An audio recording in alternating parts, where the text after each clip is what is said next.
My name is Tamori Richardson. I am your host of Tea Talk. It is a global vibe. I have a wonderful guest with me here today, Brenda Grisham. Did I pronounce that correctly?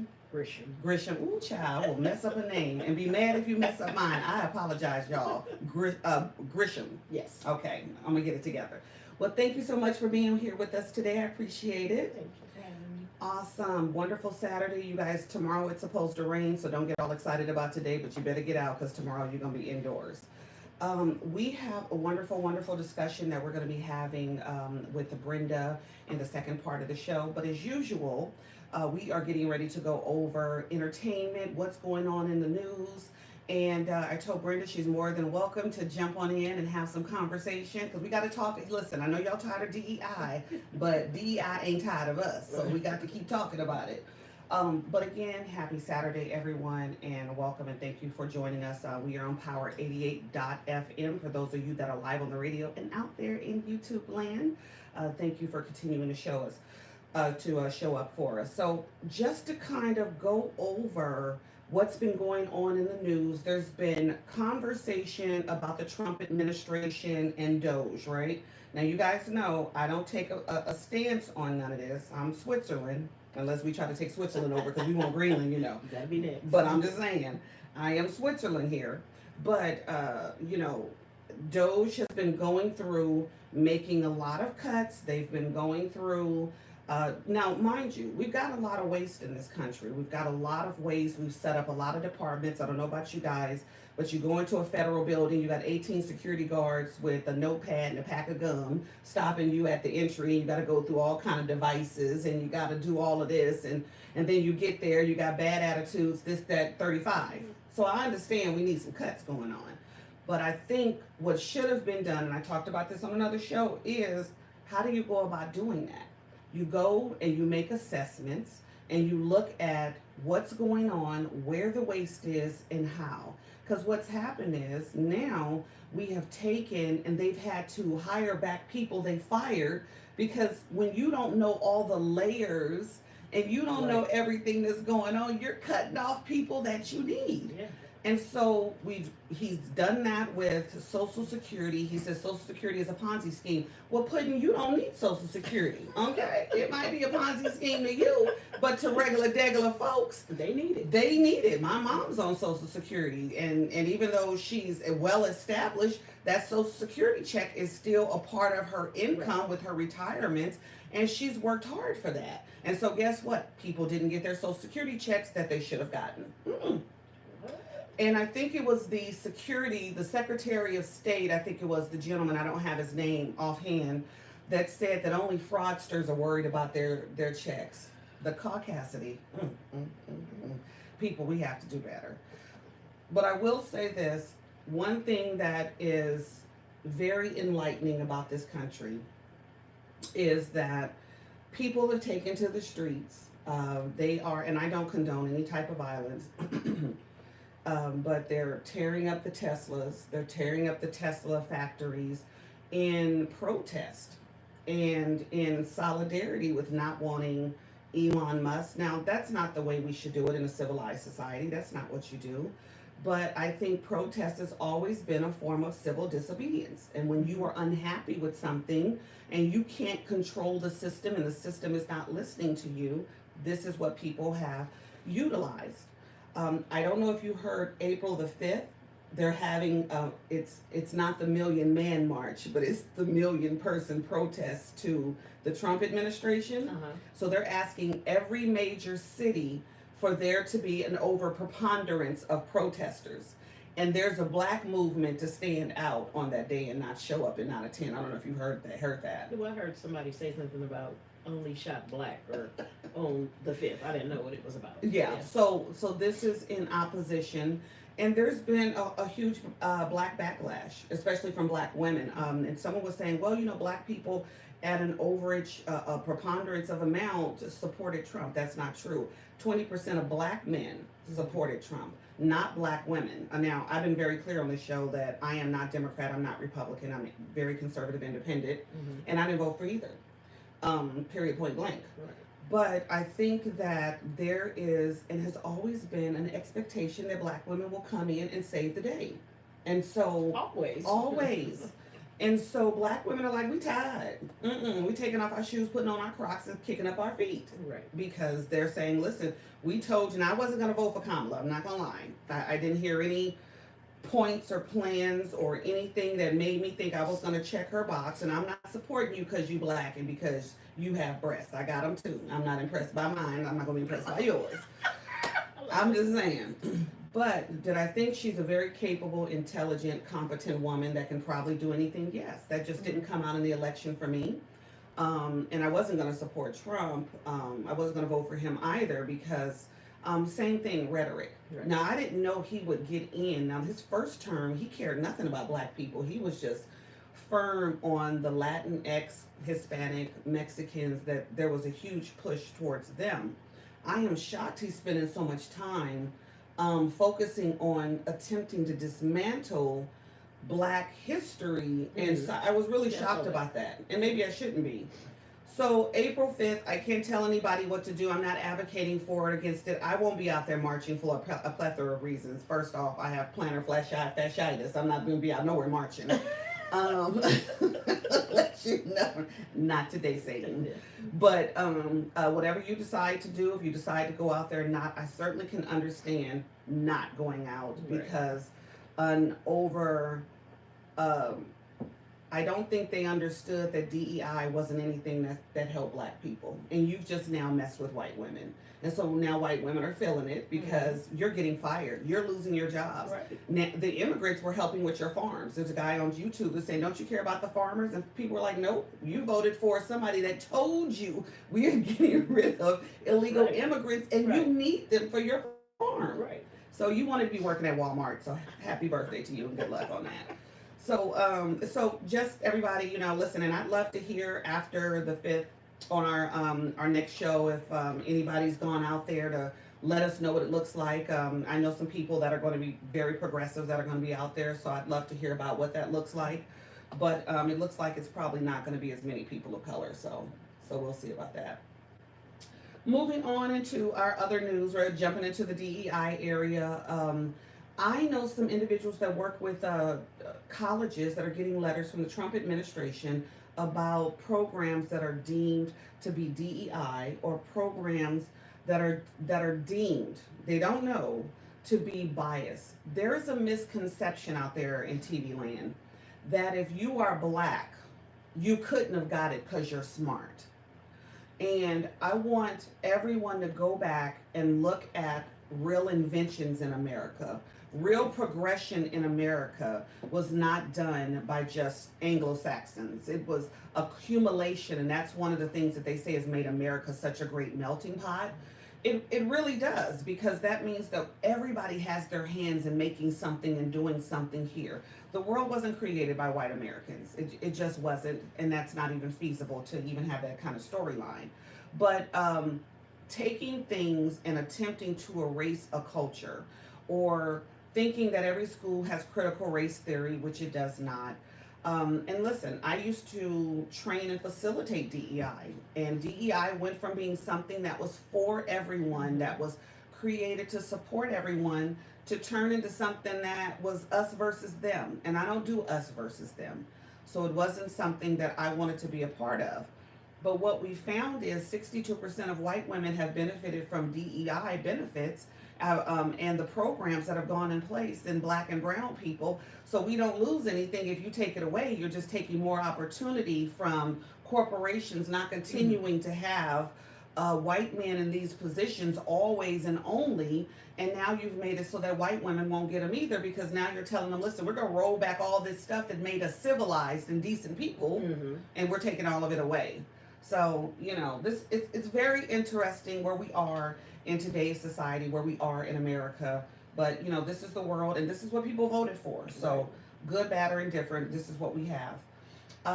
Also wanted to talk about a couple of bills that are passing that you guys need to look out for as well. I'm getting to that a little bit later.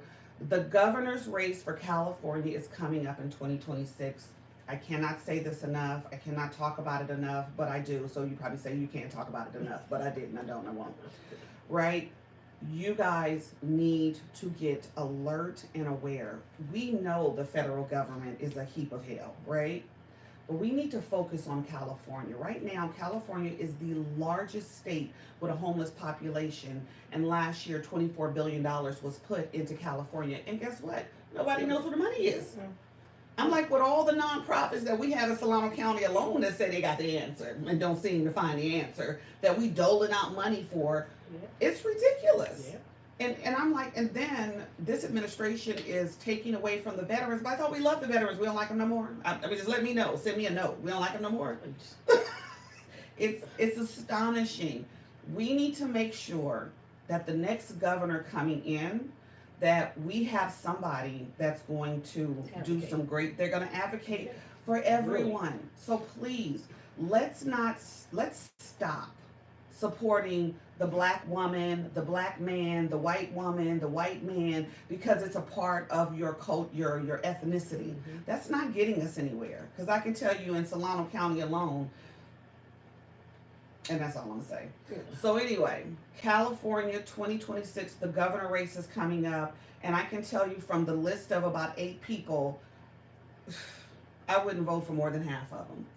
And now you got Mel Gibson about to throw his hat in the ring, who has clearly come out and say anti-Semitic things against the Jewish community. So what do you think about black folks underneath your breath if you're saying it out loud about the Jewish people?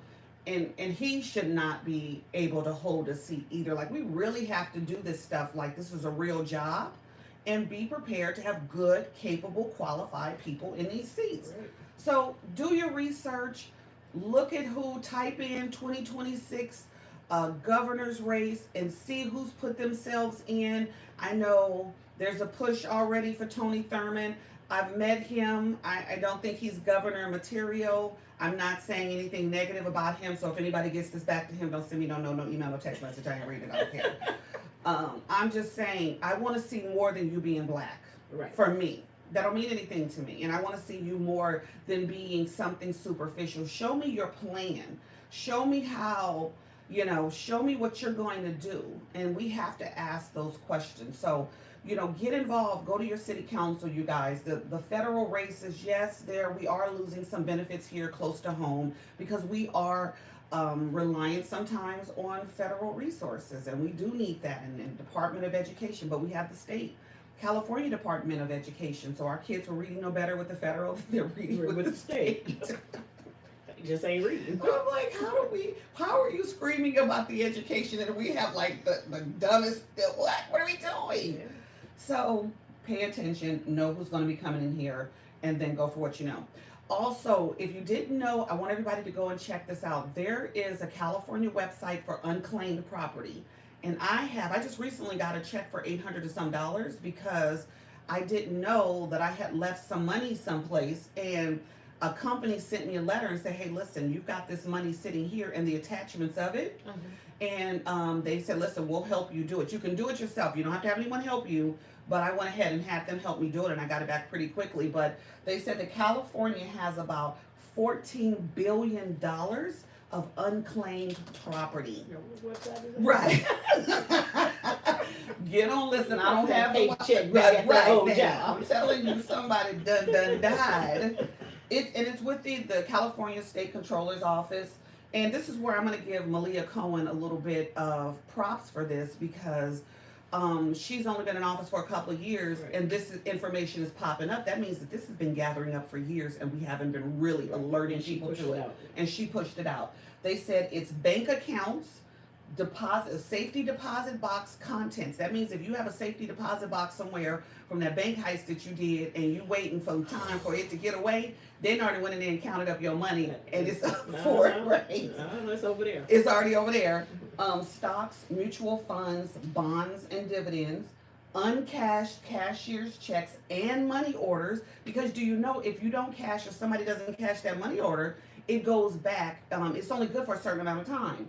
Certificates of deposit, that's CDs with your bank, matured or terminated insurance policies, estates, that could be a trusted estate that you don't know, or somebody passed away and you don't know you're the next of kin, mineral interest and royalty payments, trust funds and escrow accounts, and utility account deposits. So Let me see if it tells you where to go. It tells you you're going to need name, city, address, property ID information. So that's why you need to go there. Can you file a claim? Yes, you can.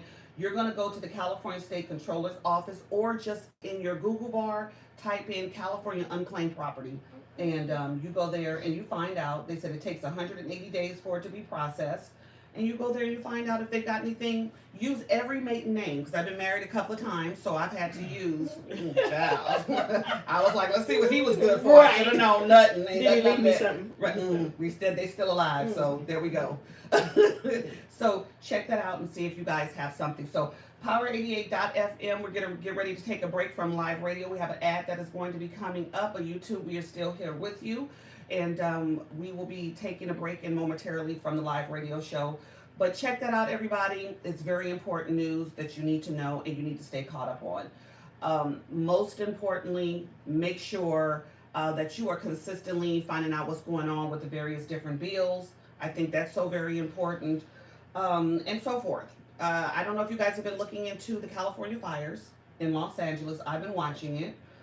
There was a lot of scrutiny that came down on Karen Bass, Right. who was a congresswoman. And let me just say this, I've said this already. If you have already been in Congress, then you ain't done there. And I'm not saying she has a hazard. I don't know what she did. Let's let some of the younger people get into Right. some of these races. Right. I know in Oakland, and this is just me, this is not the voice of anybody or Power88.fm. I have to put that disclaimer out. But Barbara Lee, I went to go see her video, her little story, little movie she did, documentary. And I thought it was interesting. It was a couple of years ago. It was at the Grand Lake and came all the way down from long haul from Solano County to come all the way down to Oaktown. And I thought it was interesting because I really hadn't known of anything she had done. I don't live in Oakland and I don't spend a lot of time there. And it was impressive. But you 70 and some change. And some pennies and some nickels, okay? Let's let some of the younger people who are going to not be afraid to do it, who are going to challenge the system, who are going to buck the system, who are going to call a thing a thing. You've had your time. You've reached Congress, and look, there's not even that many people of color in Congress, Right. and you have done the pinnacle. Let's now go get a nursery and start doing some flowers and let the young people come in of any origin who can now add some value and some significance, because it was a heap of hell before. So I'm just saying, you know, I just, let's do it now. Welcome back, Power88.fm, live on the radio, folks. We're just getting ready to wrap up our first segment and want to make sure everybody go vote, vote, vote. We're always going to keep reminding you to do so, but most importantly, stay connected with what's going on in these local races. All right, so I am getting ready to introduce you guys to a woman that I have so much respect, so much adoration for, especially when we are in a environment of, I hate to say cowardiceness, but there's only a few people that really have the integrity, the honor, and the ability to do the bigger picture. So let me introduce you guys, but let me give her bio because it's very impressive. This is the bio for our wonderful, beautiful guest today, Brenda Grisham.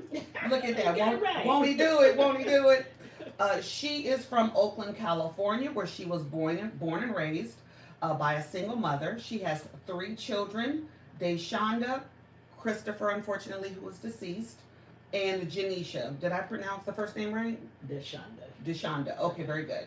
She is a grandmother of Lainey, Kaori, and Katari. Yes. All right. She is a proud owner of 3 businesses and 2 nonprofits.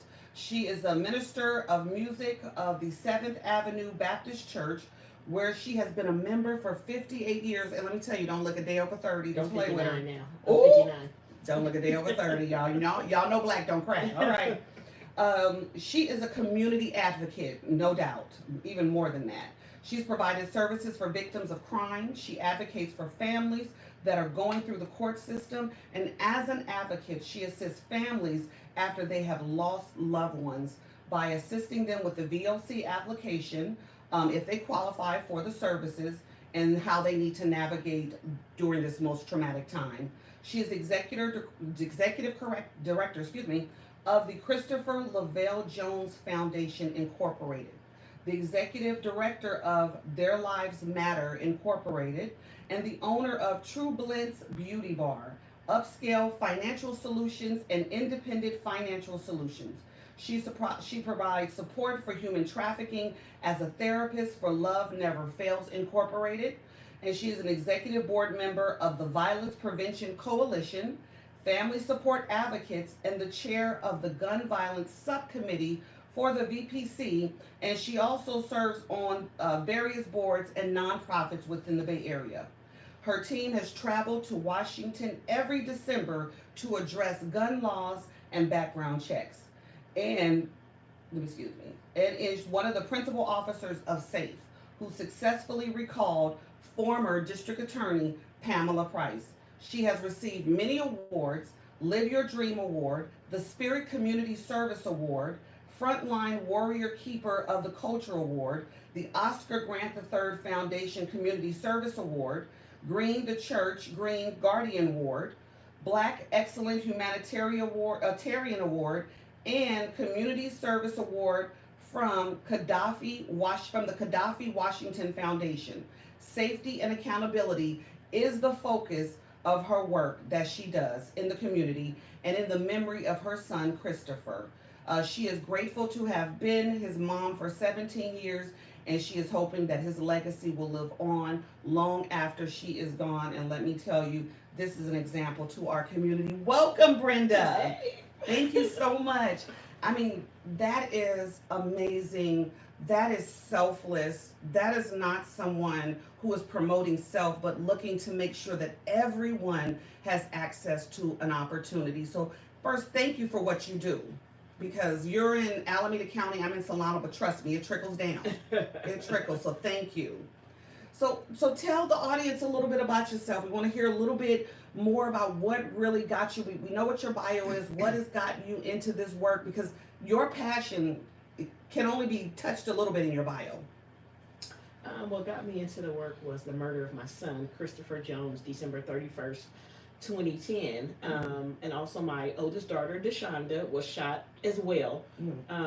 That night was just a matter of seconds. Me and Christopher were talking, and Deshonda was shot, and Christopher was gone.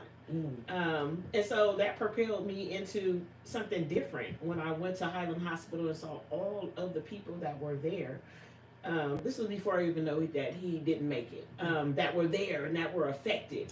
And so from there, for some strange reason, I worried about everybody else in that room besides myself, besides my daughters, because my daughter had been shot, so we had to make sure she was okay. And my youngest daughter, you know, we all were right there, so we all witnessed, you know, him getting killed because he died on my porch. Wow. And so, you know, that was a traumatic experience that a lot of people don't go through. Because, you know, somebody come to your door, you get a phone call and say you done lost your child, but to see your child gunned down, honor student, you know, just in a hail of bullets, because there was almost 80 shell casings that they recovered. It was more. And it was just, you know, a matter of seconds. And from there, going through the judicial system, I felt that people need to learn how to navigate the system, because once you're in that pattern of grief, it's a lot of stuff that you feel should be done that just aren't accessible to be done. You know, there are laws that have to be adhered to. And if you know, in that type of grief, you don't know, well, they can't do this because of this. And so I got into the advocacy work. First of all, I was invited to Washington by the Newtown Foundation, like a year after Christopher passed away. So I went out there, and whenever I do stuff, I take people with me. So I invited some families to go with me. So we went out there, and, you know, Newtown is about gun laws because it was a mass murder. And so over the course of the years, I would go to the senator's office. In my first year, I made an analogy. I said, I'm here because we have to help each other. I said, Pookie and them And that's the name I use. Pookie and them don't go to the store and get a gun. That's right. Pookie and his partners don't go to the store to buy ammo. They Right. call Uncle That's right. Chucky. Mhm. He pulls up and they open up a trunk. And they buy whatever they need to buy. That's right. But helping to get gun laws passed will help somebody. Sure. So you can't be selfish in this fight. You got to Sure. go both ways. Right. You know, and then we'll make the path to address everyday street violence. Right. So, and you know, they remember, oh, you the Pookie them lady. That'd be me. But you know, the work is not for everybody. That's right. And so, I've met thousands of families that have lost someone to gun violence on Mhm. both sides. Sure. And it's just navigating and standing up for what's right. Right. I got into the recall. Yeah, For various reasons. And I want to touch into that. Okay. So we're going to get into that in a Okay. minute because that's Okay. that's a whole situation. But just going back to the gun laws really quickly, because this is what. And first off, let me say condolences on the loss of your son, because the loss of a child is, and I haven't had it. It's different. It's different than a brother or a sister. Like, this is a part of you. So to take some of your healing and to put it into helping and supporting others is something else. But this is where I never understood with gun laws, and maybe somebody out there in TV land can agree with me. Mhm. You're right. Pookie and them aren't going to get No, they're not. licenses. No. And so when we do tougher gun laws, how do we combat that? I mean, what are we doing, or what should we be doing to combat that? Because that's not going to stop the violence if we're making tougher laws. They're not going through those the procedures. So it actually does not touch on everyday street violence Mhm. because, like we just said, Yeah. they don't go to a gun. They don't have to do a universal background check. Right. They don't have to do anything like that. Right. Sweetheart law does not apply to them. Right. You know, Megan's law. It's a bunch of different laws that just don't.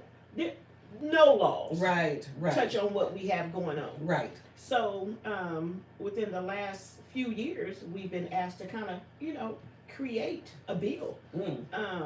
But where do you start with street violence? Yeah. Yeah. In the home. That's where you start with it. That's right. The only place you can start with it. But most of the things that are out there to combat gun violence in our communities Mhm. bypass the family. Yeah.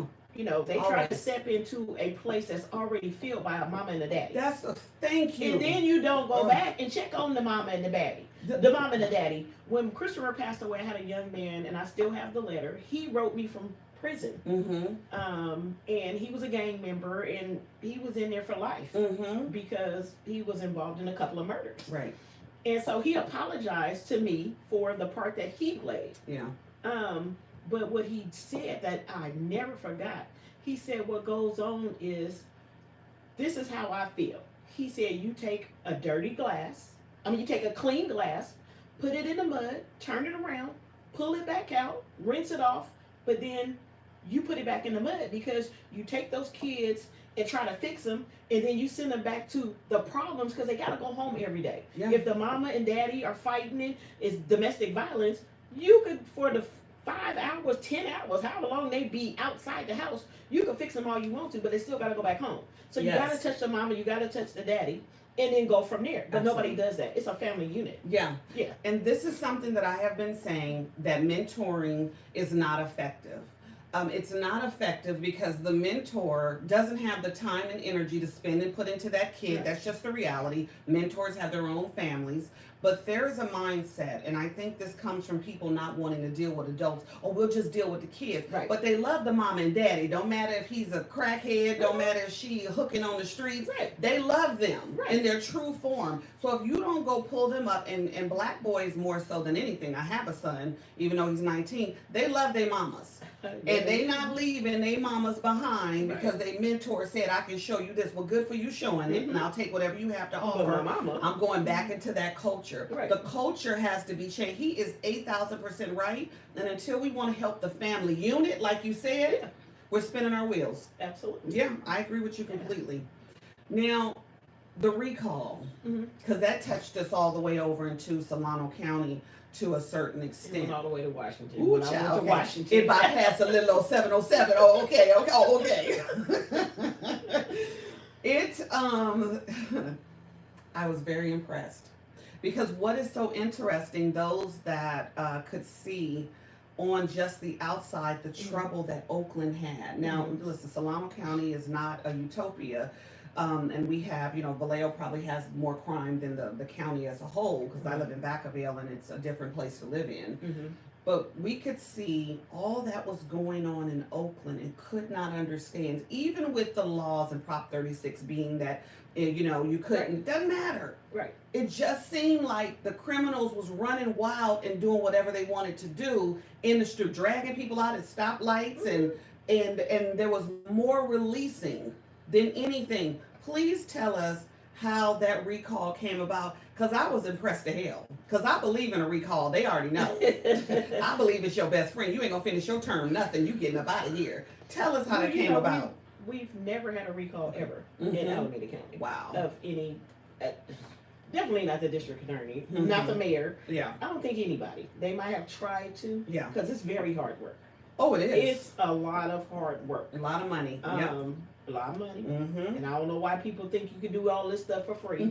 So wherever the money gonna come from to get it done, if you have a mission, you have to supply the funds to get it done. That's right. That's right. I didn't really care nothing about that. They say what they want to say, but the people doing the talking wasn't on the inside. Mm-hmm. It was a lot of moving parts to that. It's a lot of emails, a lot of, things that, you got to pick your battles. Right. Correct. You got to pick your battles. And when you get into politics, you got to be able to turn all your cheeks. Yeah. Because at one point, I didn't have another cheek to turn, and it was about to be all bad. But I had to go back and see all of the people. Yeah. 375,000 people believed in what we were talking about. Right. And for me, I stepped foot in every single city in Alameda County. Whether it would have been in them 5-inch heels or my ones. There you go. I was in every single city in Alameda County. Wow. Doing what, you got to come with the truth. If you don't have the truth, yes. And if anybody needed me to point them in a direction of where the truth was, I could point them. Yeah. And most of the time, families was right there with me. Mm-hmm. System ain't never going to be perfect. Right. But there comes a point where some ain't right. Right. It's opinions, district attorneys are the top law enforcement officials in their counties. They are. Laws are what they are what they are, but you can't do blanket laws on people. Yeah. Every situation is different, and you have to have a staff in which you trust to do their job. Absolutely. So if you don't trust your staff to do their job, that's a problem too. Oh, you got the wrong people working for you. Oh, absolutely. Hold on 1 second really quick. Power88.fm. We are going to be back in 1 second after this ad, and YouTube will continue. Go ahead. And so a lot of things happened. A lot of families were disrespected in front of me. That was never denied by the district attorney. Sure. That those incidents happened. Right. And nobody stood up for them. These people have lost their children. And to be disrespected by the top law enforcement official in Alameda County was a problem. I felt I shouldn't have been the one to do it. Right. I felt that somebody else should have stood up. But, I was tasked with that. Yeah. And people start coming to my office. They start bringing families to me. Law enforcement official was sending families to me. I'm looking up cases. So right now I've enrolled in Harvard to finish my criminal justice degree. Wonderful. Because going through the court system, we are back. Power88.fm. Go ahead. So going through the court system in the way I'm going through now, I never had to step foot in a courtroom, and I've been doing this work for 14 years, going on 15. This Christopher, it'll be 15 years New Year's Eve, and so. If you're going to fight for something, you got to know what you're fighting for. So I spend more time in a courtroom than I did in my own business. Yeah. It suffered a lot, and I'm still trying to rebuild. But that taught me a whole lot about a whole bunch of stuff, a whole bunch of things.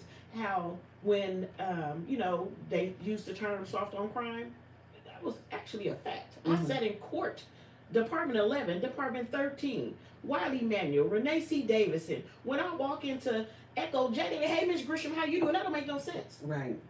I don't get paid to do that, but somebody needed to stand up for their families. Unfortunately, the advocates were just horrible. They don't know. You don't tell no family, oh, I dropped the ball.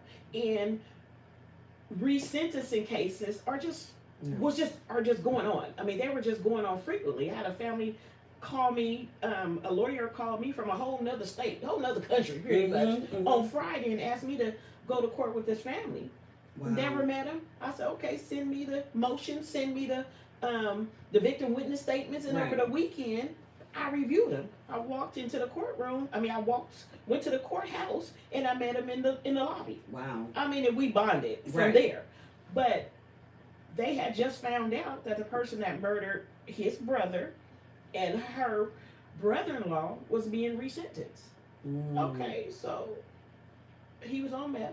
He was with some hookers, and they needed a place to be where they was gonna be. Right. So they took this man's van. I mean, his motorhome he was selling. They saw the ad. They went to him like they was gonna buy it. Right. Shot him in the head 5 times. Stole the motorhome, threw his body on the side of the road. Oh wow. So that's traumatic for a family at best. My gosh, yeah. But to find out on Thursday that they gonna resentence him on Monday, and ain't nobody told you. Now, what is the resentencing process, just for everybody out in TV land who knows? Well, the resentencing process is what it is. But in Alameda County over the last year, it became a circus. Okay. Because everybody wants to get resentenced because they didn't like their first sentence. No, because the district attorney felt that that was going to be her stance. Right, right. That little letter that was, the premises for all of this, about Jews and African Americans not being allowed to be on the jury. Well, that was addressed years ago. Right. I think it was 2014. It was all in the news. Oh, wow. And the judge felt that the reasons why they said was fine. I'm telling you one thing. I'm 59 years old. I've never been to court. I've never did jury duty. You ain't got to twist the African American's arm not to go to jury duty. You know what I'm saying? Right. I'm making $30 an hour. I'm going to go to court. Miss a day for $5. I'm not doing it. No. I've never had to. I put my little letter, and then when Christopher got killed, it was just, you don't want me in there because they all going, they getting life. So you just forget it. I'm be just honest. For a candy bar. You going down. If you took somebody's life, you gonna pay. Yeah, everybody. You know what I mean? Understood. Justice is what it is. Whatever the limitations are, they should be held accountable to that starting. Yes. Yeah. I never saw anybody that had murdered someone get more than 15 years.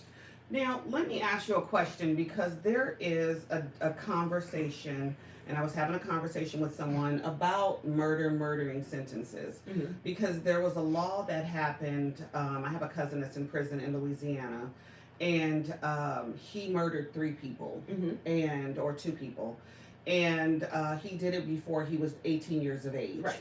And so then the laws changed that when you're a minor, you now cannot be held to an adult sentence, which gave him the possibility of parole. Right. So, and the family is still fighting against him getting out. Right. I'm Switzerland on that, because I can't imagine you taking somebody's mother and brother or whatever the case is, and now you want to get out and have a good life and whatever. So, but here's my question. Do we not want people to get out and reform their lives? Because prison isn't a rehabilitator. It's not.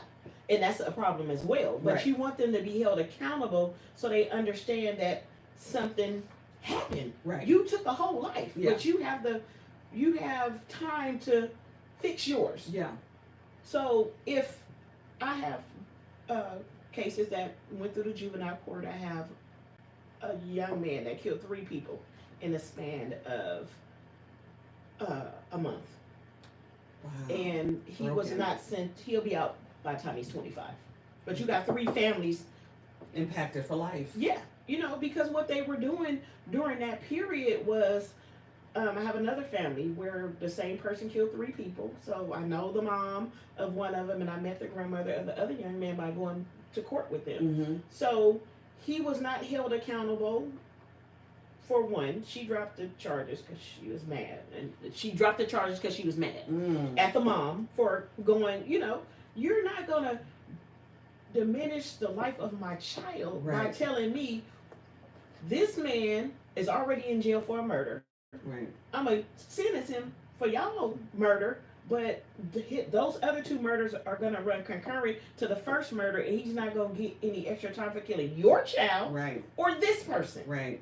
Right. And we'll be out walking and be out free. Out walking, you could have kids. He'd be out in time to have kids, Absolutely. get a family, get Absolutely. a job. Rehabilitation is one thing. Yeah. You understand what I'm saying? Mm-hmm. The system is not set up to rehabilitate anybody. Yeah. In the jails. Absolutely. I did work with Ceasefire as well until Mhm. the mayor decided she was mad at me, and then I was not allowed to work with Ceasefire. Right. So I've worked on both sides. Wow. You know what I mean? I've seen young men that want to do better, but the system was still a setup. Okay, we gonna take you. We want you to do A, B, and C, complete the program, but you can't carry a gun. But they done killed about 10 people. Right. They done right. robbed about 75 people, Right. and you want them to be out there with nothing. So you get the random checks, and they got a Right. gun in the car. Right. So now they down.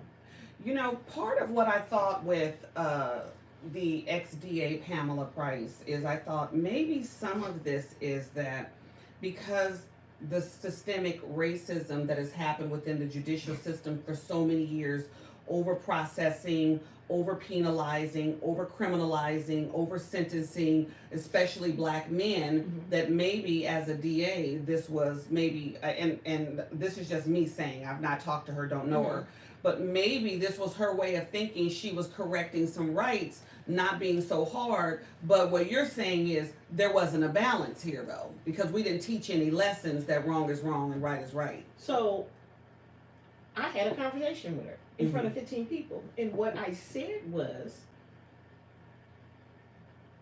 if you're going to right the wrongs that have been done to the black and brown community, you need to start with the people that have been wrong. The people still sitting in jail and sold an ounce of weed. They've been there 15 years. Let them go home to their families. It's legal now. It's legal. Yeah. You know, 3 strikes, let them go home to their families. Now, the murderers need to sit down and be held accountable. So if murder carries 25 years to start off with, let's do that. Yeah. You know, they could go before the parole board. Right. People do change. Right. Never said they didn't. Right. But you got to have a balance. Yeah. It's still, I have people that have killed people that I advocate for as well. People that have committed crimes that really should be home with their mamas, their kids, and their grandkids, Sure. and they're still sitting there. Right. So you have to have a balance, and every law does not apply to everybody. Agreed. So you gotta be able to weigh it, but if you're touching everything, you can't see the differences. Right. The people that you hire are supposed to be able to say, okay, well over here is this, but over here is this. Maybe something different, right? Yeah, it's something different. And so that just was not happening. A lot of people that should not have been out were out. They might have needed to sit down for a little bit more. Sure. But then when you let them out with nothing, what do you think's gonna happen? Yeah, you're sending a message, yeah. Yeah, you sending a message on out there, you know, but they on social media, anybody got a line on employment. Well, if you let them out, you should have employment, you should have housing, you should have a way for them to make it. Yeah. But if you don't have that, you're gonna get what you don't get. The Absolutely. crime, they robbing people. That's right. You know, to make it, it still doesn't make it right. Right. You know, in our city, you know, they talk about young people. The average criminal is 22 years and up. So, Wasted years. you know, wasted years. Yeah. You know, so we got to be really conscious of what we're talking about. It ain't always a bunch of young people, and they doing little bitty crimes. Right. You know, they doing, and we do talk about the systemic over-criminalization of African Americans. Sure. Well, I learned during the court system that a gun enhancement only carries 3 years. Shooting into a vehicle carries 10. Right. So when people say, well, a gun enhancement, a gang enhancement, don't be in a gang. Yeah. If they can prove you in a gang, Right. it's a gang enhancement for you. We've just solved all the world's problems Come on right now, there. don't be in a gang. If you know out there, You don't if want the you ride around repercussions. with your partners and y'all throwing up dubs and all of this, and you possibly can, you know, be held accountable, you got to be held accountable. Yeah. But that's the one thing in Oakland I recently said. You know, we got a whole bunch of gangs in Oakland. They're Right. like, what? Yeah. Yeah, we got gangs. Oh, Yeah, yeah. 2-3 people could be a gang. Oh yeah. But nobody's addressing the gangs. They wear more expensive shoes than I do. Yeah. They drive better cars than I do. And I'm afraid of them. I actually got 4 businesses. I work every day. Right. You know, I work Right. every day. And, Yeah. you know, so our children have to when they go to school, they gotta walk by a game. When they go to the store, they gotta walk by a game because they hanging out in front of the liquor store all day. You know what I mean? When they go to church, they gotta go by the game in order to walk to the church that's on 79th and International or on MacArthur. You gotta walk by that same store. They got the same young men out in front of the store that just need some guidance. Yeah. They might not. I don't care if they 35. You know, I talk to some little young men. Say, hey, moms, this that. Okay, when you walk by my house, pull your pants up. That's right. When they walk by my house, they might pull them pants up. Yeah. And then when they get on the other side of the fence, they might pull them back down. Right. But at least they have respect for you. Right. Yeah. And so people don't understand that the respect can come from anywhere. Right. Agreed. You could say hi. They could be standing there strapped up. Hey, how you doing? And going in the stuff. Right. Right. The effects of a heartfelt conversation. Right. The stuff they might not be getting at home. So we perceive this a whole bunch of different ways. Like we can't step in and make a difference. Sure. And we actually can. Mm-hmm. And it might take like 2 seconds. Absolutely. Last weekend I did an event where I work in human trafficking. Mm-hmm. And so a young lady had passed out. She had a seizure and nobody helped her. I saw you post that on social media. Yeah, it got 2 million views. Wow, I saw that. So last weekend we got together with some very, very loving people. I mean, we came out and we had health screenings by Alameda County. Yeah. Because it's a very big homeless encampment by my office as well. Oh, wow. On 12. That's the encampment. Welcome to California. Yeah, we had a health screening and then we got together. We made bags for the girls. We had Plan B pills. We had condoms and we had a Uber card. So you could get you something to eat or you could you could go where you need to go. Right. And that was something else because I've been doing that work for like 6 years. And so when I go to my office, I drive by them, I go in, and then I come back out. And I used to hear, well, we ran into 40 girls over the weekend. I said, y'all lying. Ain't that many girls out there. I sat out there for almost 6 hours. And best believe, we dealt with over 40-something girls. Wow. But the thing was, we didn't have no problem with no pimps. Yeah. Because they were in clear bags. And, they were so appreciative. There was tears. There was hugs. I can't believe they're still pimps. Well, see, there's pimps, and then there are young women called renegades that are out there just to do it. Take the wheel. Yeah. So in a work, you have to be able to kind of, that work is not for no man. No man don't need to be walking them down the street. Well, we need to have some male pimp, but some male hoes. Well, there are some. I mean, DEI, y'all. No, there are some. Are there?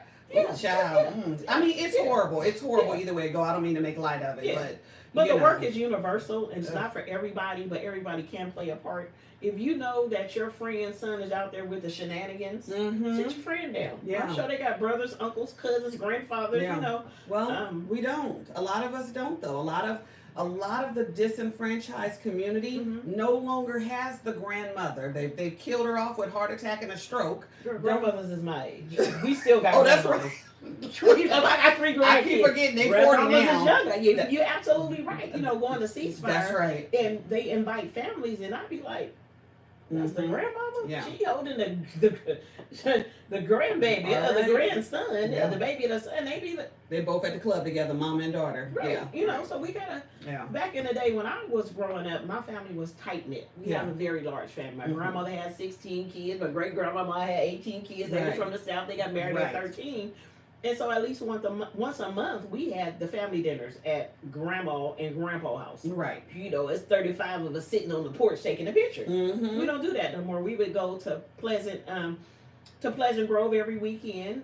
Every other weekend, we go to Frontier Village, take them.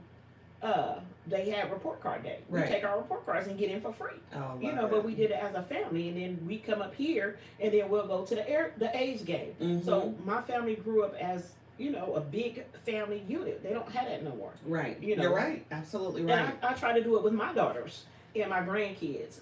We go eat, we go to the movies because you have to keep that family unit. Because tomorrow's not promised to any of us.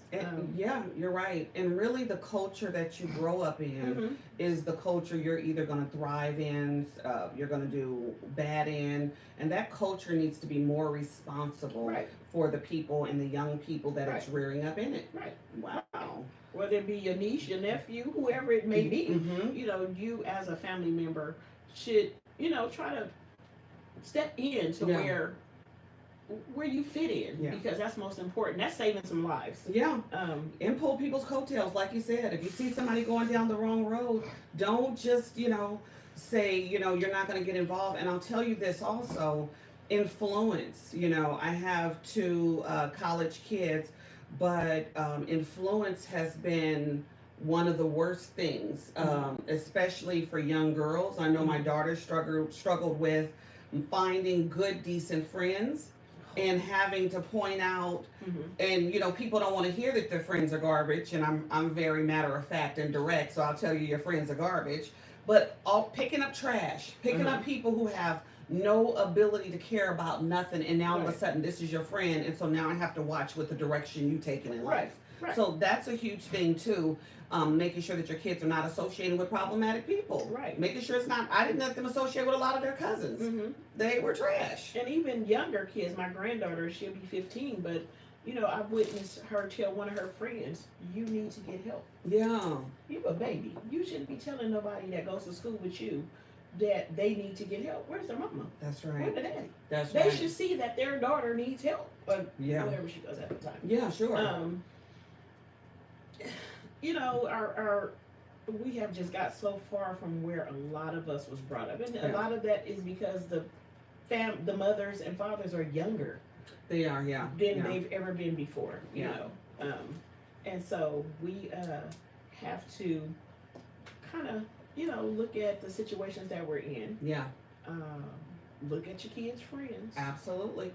And if you brought your child up the right way, I mean, there's no perfect parents. I'm not gonna say that. That was a mistake for me to say that. No, you bring your kid. I had a father that called me. I was doing helping him set up a business, and I told him to come pick his paperwork. He said, "Can you send it to me?" I said, "Why?" He said, "Because I can't come to Oakland. My son was murdered down the street," and he said, "I did the best I can. I could. Yes. I didn't raise him like that." But these streets they not going to give you back. So you got to make sure you can grab a hold of your kids, your nephews, your nieces that are out there. Because I've had people say, "Oh, that's my friend's daughter." Well, you going to go say something? Absolutely not. What do you mean absolutely not? Call your friend and tell her come get her daughter. They're not doing that. They aren't. And my son went to a leadership conference, and he travels quite a bit with his college. And he came back, and they had a gentleman there, I think his name was John Bryant or something like that, who's a pretty prolific speaker, communicator, and entrepreneur, and all these different things. And one of the things my son said, that he was talking to them about their association. And he said, if you got 9 friends that are broke, you're going to be the 10th broke one. Your association is important. But it's really letting you know you are a part of who you associate with. And you can do the best that you can with your kids. You hope to do the best. And the world sometimes has a different plan. And sometimes they don't listen. And it becomes what it is. But there's no book on parenting. We just do the best we can. No, you got to do the best you can. And, I have 2 daughters. And so my oldest daughter, she ain't fooling with all this stuff that me. But my youngest daughter, she was 10 when my son was murdered. She was standing right there. He died on the porch. But she's geared her life after his death to getting past it. So she got a full scholarship to college. It's a paper that they write when you go to college. It was about the loss of her brother. Oh, wow. She was supposed to be a doctor, Janisha. She was supposed to be a doctor, and so she did internships and stuff when she was in high school. Yes. And she was in a group called Teens on Target. And so she became one of the head speakers, going around talking about violence and, the different effects and what you can do different. And so right now, she works for Youth Alive. She was just on billboards. She's helped pass 2 bills in the assembly. Good. She's flown to Washington. Good. And she's going back to Washington in May because what happened to her, was so traumatic. Yes. And her speaking, I was talking to my friend on the way here about how proud I am of her. And the fact that she was a keynote speaker for her job in May. Yeah. And so she was 10 when Christopher was murdered. But if you listen to her speech, she's 25. Right. But she can tell you every single thing that happened December 31st, 2010. Like she was still 10. Yeah. Like she was standing there. Yeah. And so you know, the effects last long. They do. That trauma.